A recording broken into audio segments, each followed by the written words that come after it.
ఈ రోజే డౌన్లోడ్ చేయండి. మీ ఫేవరెట్ షోస్ చూడండి.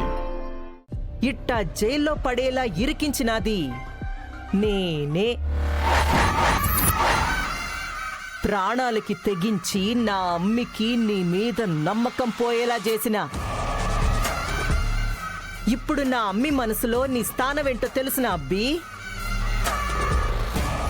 మన భవిష్యత్తు గురించి నేను కన్న కలల్ని అన్నింటినీ చంపేశావు.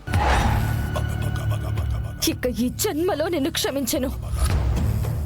ఇక నా బిడ్డకి నాకు నీ అడ్డు శాశ్వతంగా తొలగిపోద్ది. గెలిచిన ఆనందంలో అరక్షణం ఆలస్యం చేశాను. ఇప్పుడు అనుభవిస్తున్నాను. ఫస్ట్ టైం అత్తా, నాకన్నా 10 అడుగులు ముందుకేశావు. నాకింత మంచి గిఫ్ట్ ఇచ్చావు. నేను నీకు కలలో కూడా మర్చిపోలేని రిటర్న్ గిఫ్ట్ ఇస్తా. అమ్మో